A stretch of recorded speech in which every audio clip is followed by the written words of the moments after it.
Donc j'aimerais bien que vous applaudissiez David ici présent. Bonsoir à tous, je suis donc David Leblanc, je viens du monde aéronautique et j'ai récemment publié un livre sur l'innovation qui s'appelle Smart World. Et pendant l'écriture de ce livre, j'ai interviewé beaucoup d'entrepreneurs, dont des makers. En fait, c'est pendant l'écriture du livre que j'ai découvert le mouvement maker. Et comme j'ai interviewé quelques makers, j'en ai profité pour compiler les interviews filmées et en faire un documentaire que j'ai diffusé gratuitement sur YouTube. Et le documentaire s'appelle « Les makers, une autre vision de l'innovation ». D'abord, est-ce que dans la salle, tout le monde sait ce qu'est un maker? Est-ce que vous pouvez lever la main ceux qui savent ce qu'est un maker? Ok. Donc il y a moins de la moitié des gens ici qui savent ce que c'est. Pourtant, donc vous êtes bienvenus ici parce que c'est quand même quelque chose qui se répand. Il y a de plus en plus de makers partout. Et si on ne fait pas attention, on risque d'en devenir un soi-même. Donc déjà, je voulais commencer en partageant un témoignage que j'ai lu récemment d'une enseignante à Kiel, qui enseigne en école primaire. À la rentrée dernière, elle a accueilli un petit Lituanien de 6 ans, donc en Allemagne, et il ne parlait pas du tout allemand. Et quand elle a voulu lui parler, il a commencé en parlant en anglais. Et un anglais avec un accent britannique, un très bon accent, et un vocabulaire plutôt bon. Quelques semaines après a eu lieu la réunion parents-professeurs. Et lors de cette réunion parents-professeurs, l'enseignante a dit aux parents qu'elle était impressionnée par la qualité de l'anglais de leur enfant. Et en fait, les parents ne savaient pas que l'enfant parlait un tel anglais. En fait, il n'était jamais allé en Angleterre. Il ne parlait pas anglais et l'enfant en fait avait appris par lui-même sur internet en jouant à des jeux, en regardant des vidéos sur YouTube. C'est un phénomène qui n'est pas anecdotique, c'est quelque chose qui devient en fait qui est autour de nous. On n'en a pas assez conscience, c'est lié à ce qu'Internet offre et à toute la connectivité. Et en fait, il y a quelques années, il y a un Indien qui s'appelle Sugata Mitra, qui a témoigné sur TED à propos d'une expérience qu'il a fait avec des enfants de 12 ans. Donc il est allé dans une ville en Inde très défavorisée, où l'anglais n'est pas du tout parlé. Il a mis à disposition un ordinateur aux enfants, un groupe de un peu moins de 30 enfants. Il les a laissés avec l'ordinateur pendant 2 mois. Donc lui, il est parti, il les a laissés avec l'ordinateur, et 2 mois après, il est revenu. Et il leur a demandé ce qu'ils avaient appris. Alors sur l'ordinateur, l'ordinateur était entièrement en anglais et il y avait des cours de biotechnologie. Et c'était des enfants de 12 ans, donc pour bien comprendre le contexte. Donc il est revenu 2 mois plus tard. Il leur a demandé ce qu'ils avaient appris avec l'ordinateur, s'ils avaient un peu tapoté sur le clavier. Et les enfants ont répondu qu'ils avaient absolument rien compris. Mais vraiment, ils ont limite dit qu'ils n'y avaient pas touché. Donc lui, ça l'a interrogé parce que des enfants, normalement, c'est curieux. On les laisse avec un ordinateur qui a plein de fonctions, il y a des choses qui bougent sur l'écran. Et donc, il leur demande, mais qu'est-ce que vous avez fait pendant 2 mois? Vous n'êtes même pas allé toucher l'ordinateur. Et puis là, il y a une petite fille qui réagit et qui dit, à part le fait qu'une mauvaise réplication d'une molécule d'ADN peut générer des maladies génétiques, nous n'avons rien compris. Donc, ça, c'est une enfant de 12 ans. On l'a laissé 2 mois avec son groupe, avec un ordinateur. En 2 mois, elle a appris l'anglais et ce qu'était la biotechnologie. Et ça, en fait, c'est quelque chose qui est important dans le mouvement Maker parce que c'est la puissance du partage de l'information, l'accessibilité, la connectivité qui font qu'on est capable de faire des choses qui sont inhabituelles. Et ça remet beaucoup en cause le mode de formation par diplôme qu'on connaît depuis longtemps. Parce que finalement, les compétences, ça devient très difficile de les cadrer, de savoir qui est compétent sur quoi à partir du moment où finalement, en fonction d'un projet, on va se former sur telle et telle chose pour mener à bien le projet. Et telle chose, ce n'est pas guidé par une matière, c'est guidé par le projet. Donc maintenant, je voudrais savoir si vous voyez un point commun entre toutes les images qui s'affichent derrière moi. Oh, toi, tu sais déjà. Personne ne voit le point commun? En fait, le point commun, c'est la crise de 2008. En fait, ouais, c'est évident pourtant. En fait, en 2008, il y a beaucoup de monde qui a vu le verre à moitié vide. Il y avait des pertes d'emploi, des gens qui ont perdu leur logement. Il y a eu ça a été une crise vraiment terrible. Et pourtant, dans le même temps, il y a une part de la population qui a vu le verre à moitié plein. C'est-à-dire, ils ont vu des opportunités. Et en fait, c'est la période pendant laquelle la toute première imprimante 3D grand public est sortie. Alors à l'époque, il fallait la refaire soi-même. On trouvait les plans sur Internet et on l'a créée soi-même, mais elle était accessible et réalisable par n'importe qui. Et c'est cette imprimante ensuite qui a déclenché ce qu'on connaît aujourd'hui avec des imprimantes 3D partout. C'est aussi 2008 l'année de l'apparition du Bitcoin. L'idée était de s'opposer au système bancaire centralisé. C'est l'apparition de l'iPhone deuxième génération qui a propulsé l'iPhone comme on le sait. C'est la propulsion de Blablacar et du nombre de covoitureurs. C'est aussi l'apparition des cobots, donc ces robots qui accompagnent les ouvriers dans les usines, mais aussi les artisans, boulangers, chocolatiers, pour les gestes répétitifs, pour leur éviter des maladies professionnelles. Et c'est l'officialisation du projet Google Car, et donc de la course aux véhicules autonomes. Donc voilà, tout ça, ça s'est passé en 2008. Donc c'était vraiment une crise en demi-teinte. Et c'est quand on zoome sur l'imprimante 3D qu'on commence à percevoir le mouvement maker.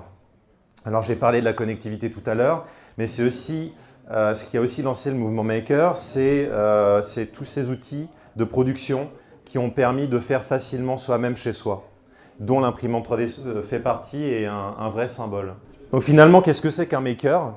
Un maker, il y a trois choses qui rassemblent tout maker.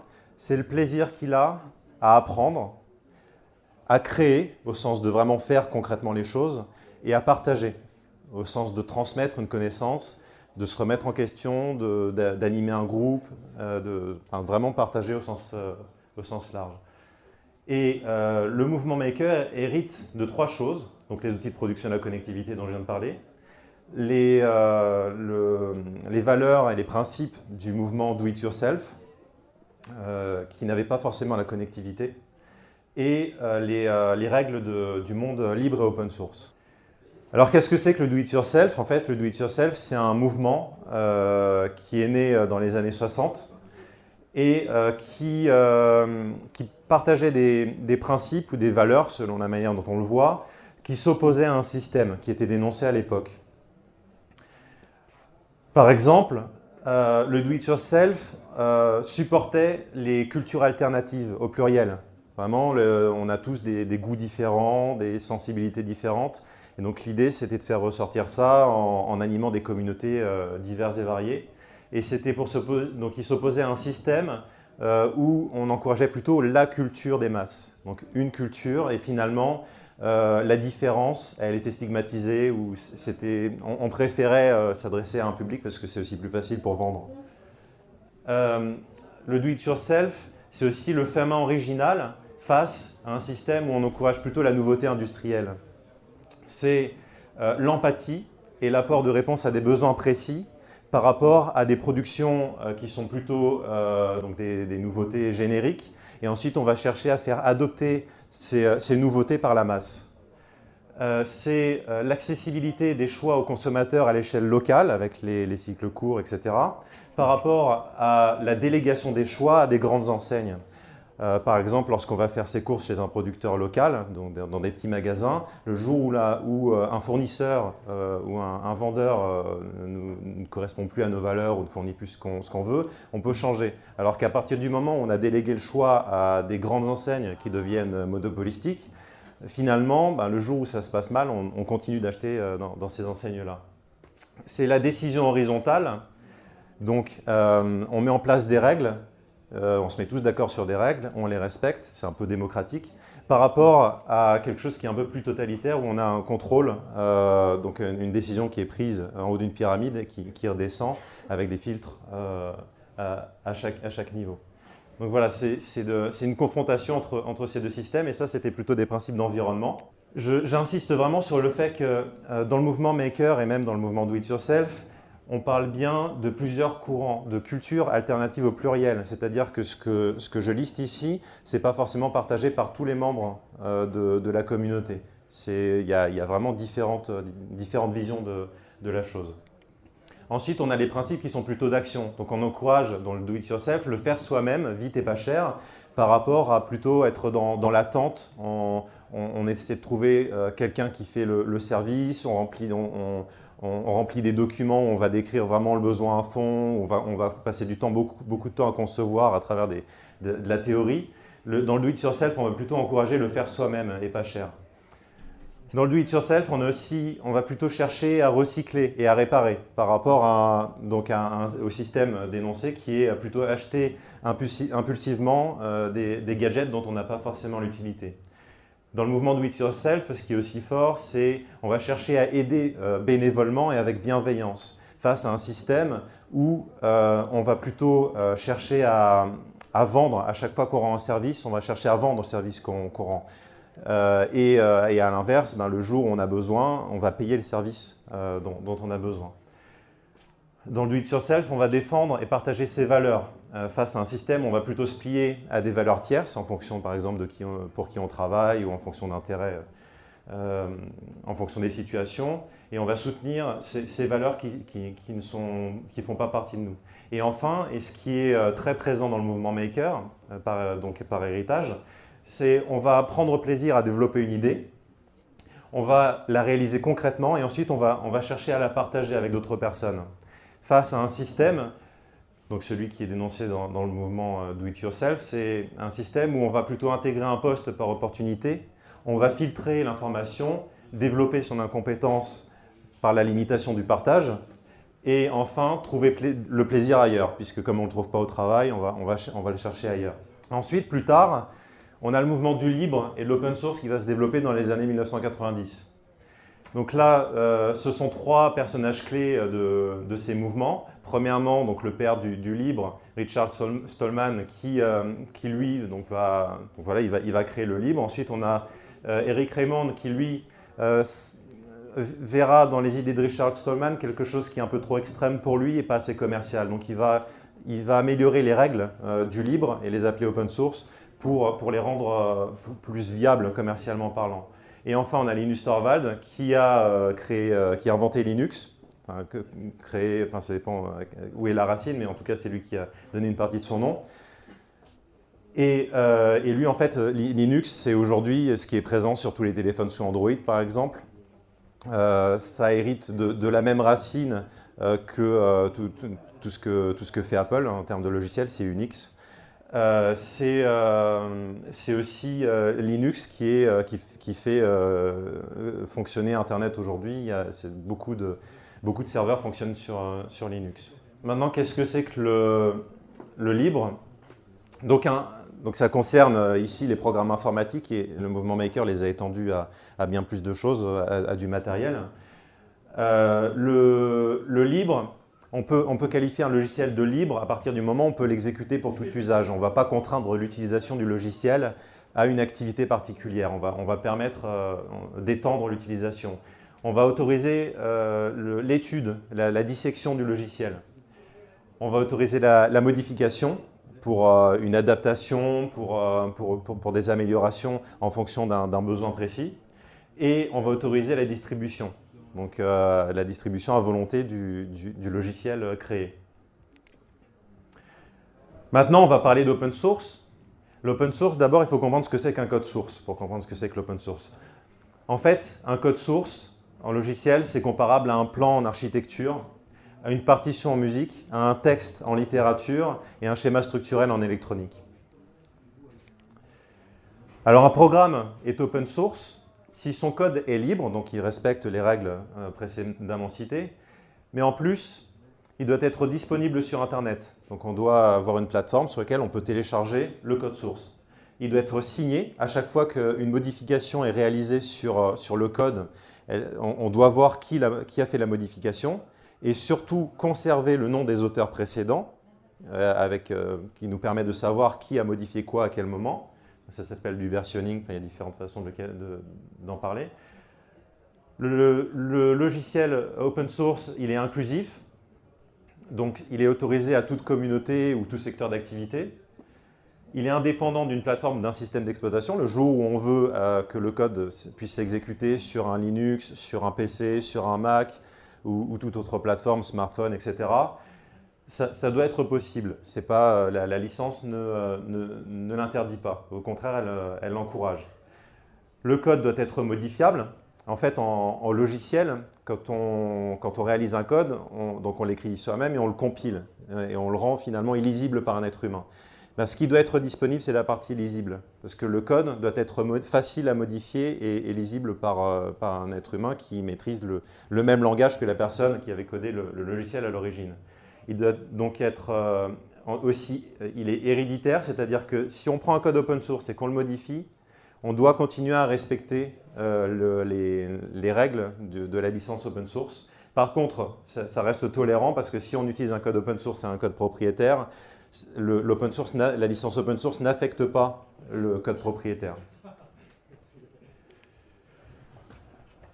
Donc voilà, on a fait un peu le tour de ce dont hérite le mouvement maker en termes de valeurs, de principes, etc. Et encore une fois, tous les makers ne partagent pas ces valeurs-là. Il y a vraiment des courants différents, mais il faut être conscient qu'il y a cet héritage quand même. Et les makers se rejoignent dans des lieux, des tiers-lieux, qui s'appellent makerspace et hackerspace. Alors qu'est-ce que c'est que la différence? La différence, c'est que le hackerspace, il va plutôt naître parce qu'une communauté existe et qu'elle a besoin d'un lieu pour se retrouver. Alors qu'un makerspace, c'est un lieu qui est créé pour accueillir une communauté qui n'existe pas forcément encore. Donc on va mettre à disposition du matériel, des équipements. C'est typiquement ce qu'est un Fab Lab, par exemple, un makerspace. Alors je voulais partager avec vous l'histoire d'un maker que j'ai rencontré pendant les interviews, qui s'appelle Massimo Bonzi. Massimo Bonzi, en fait, il était professeur de physical computing à l'université d'Ivrea en Italie. Et en fait, il enseignait donc à ses étudiants en design comment rendre des objets physiques interactifs avec de l'électronique. Et en fait, le problème, c'est qu'à chaque objet créé, il fallait créer l'électronique adaptée et les étudiants passaient plus de temps à se poser des problématiques d'électronique, donc des problèmes de soudure, des problèmes de câblage, des problèmes d'électronique alors que c'était des étudiants en design, qu'à vraiment étudier le design. Et donc Massimo Bonzi, son idée, ça a été de créer une carte générique d'électronique qui permettait à n'importe qui facilement de créer un objet connecté, de rendre interactif un objet avec une simple carte électronique. Et cette carte électronique, c'est la carte Arduino. Donc vous avez sans doute entendu parler puisqu'il y a une énorme communauté qui est née autour de cette carte. Il y a plein de vidéos sur Internet qui circulent de projets faits à partir de cette carte. Et en fait, la toute première imprimante 3D grand public qui a été accessible, qui a été reproductible par n'importe qui, elle l'a été parce qu'elle était dotée d'une carte Arduino. Et c'est la RepRap deuxième génération. C'est une imprimante 3D autoréplicante. En fait, les concepteurs l'ont conçue de façon à ce qu'elle puisse s'imprimer elle-même, enfin se dupliquer. Et on achetait la carte Arduino à côté, et puis on l'ajoutait, on mettait le programme qui était disponible en ligne, et ça marchait comme ça. Alors il y a une chose aussi à savoir par rapport à ce projet Arduino, c'est que les plans de la carte étaient disponibles en ligne. Tous les codes étaient disponibles en ligne. Il y avait même des tutoriels pour expliquer comment reproduire la carte, comment utiliser le code. Tout était disponible en ligne. Et pourtant, on a demandé à Massimo Bonzi de fournir la carte parce que les gens il y avait tellement de créatifs dans la communauté qu'ils voulaient une carte tout de suite clé en main. Il a noué un partenariat avec une usine de production et en 5 ans seulement, il a vendu 1,5 million de cartes, alors que tout était disponible en ligne. Donc ça, c'est pour les makers, mais après, la carte Arduino aussi est exploitée par des industriels, par des entreprises, par des startups. Et moi, j'ai rencontré un entrepreneur qui s'appelle Paul Benoît, qui a créé la société Carnot Computing. Et en fait, il a inventé un radiateur dans lequel il a remplacé la résistance de chauffe par une carte mère. En fait, il voyait chez lui que son ordinateur chauffait et il s'est dit, finalement, j'ai mon radiateur qui chauffe avec une résistance qui ne sert à rien, autant que je la remplace par une carte mère et que je chauffe chez moi avec la carte mère qui me sert à faire des calculs.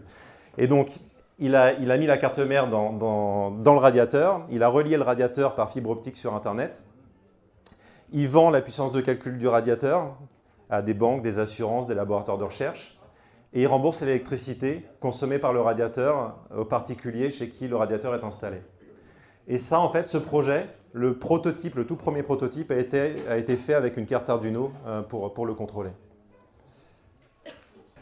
Alors, pour continuer sur les makers, parce que je vais parler un peu de l'héritage, mais les makers en eux-mêmes, ils rassemblent un certain nombre de choses. Premièrement, on entend beaucoup parler de la pédagogie nouvelle avec Montessori, Freinet, etc.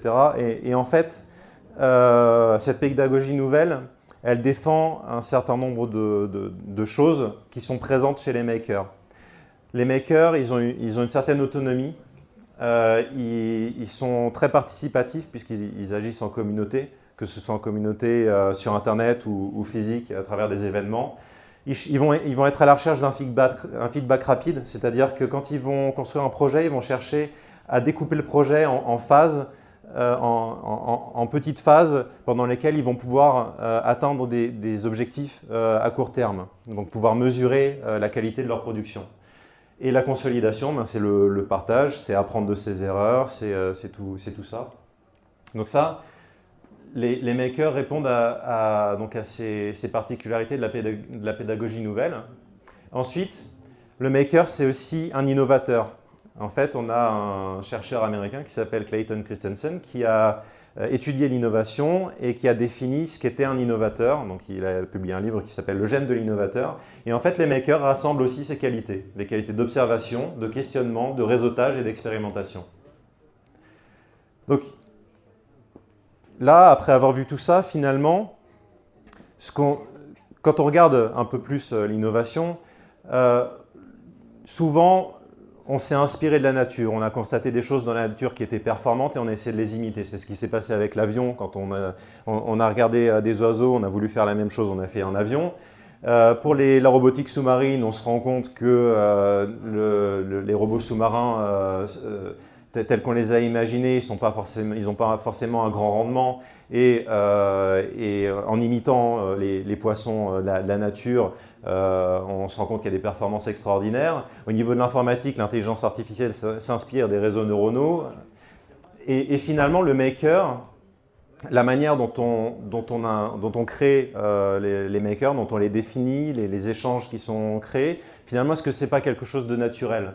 Est-ce qu'on n'est pas en train de recréer, sur la base des valeurs que j'ai citées, un être humain performant, et à tel point que des entreprises, des grands groupes, des TPE, des PME envoient des salariés dans les Fab Labs, dans les makerspaces, pour s'inspirer de la façon de faire et gagner en performance.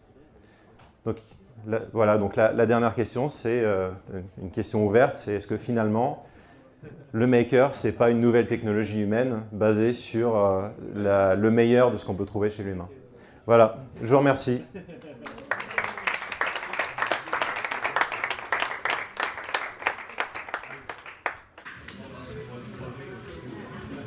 Merci à toi, David.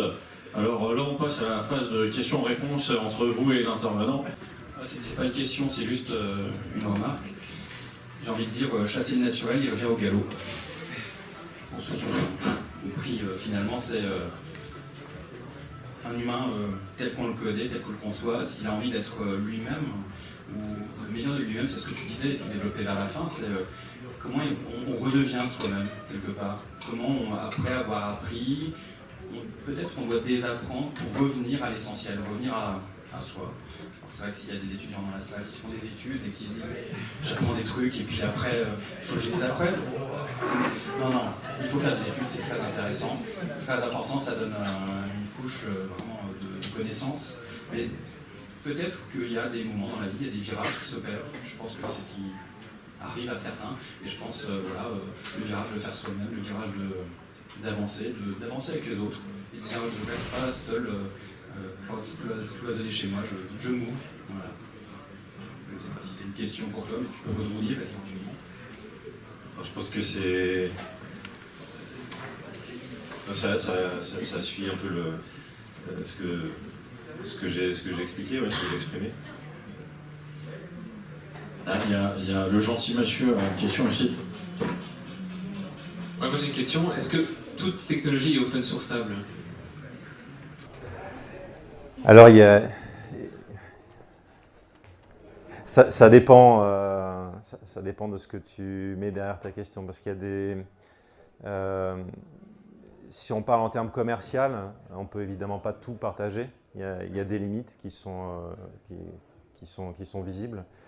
Mais il y a des entreprises qui sont confrontées à ces problématiques de concurrence, qui vont quand même chercher à rendre une partie de leur code open source, même s'ils conservent secrète une partie de leur recette au final. Et en fait, ce qui est intéressant avec ces sociétés qui cherchent quand même à rendre une partie de leur code open source via des API, hein, des accès, ce qui est intéressant, c'est que finalement, ça fait naître énormément d'idées. Et c'est ce qui s'est passé, il me semble, pour Microsoft avec sa caméra Stereovision. Ils ont sorti une caméra pour la Xbox 360. Et en fait, cette caméra, elle a été détournée, la Kinect, voilà.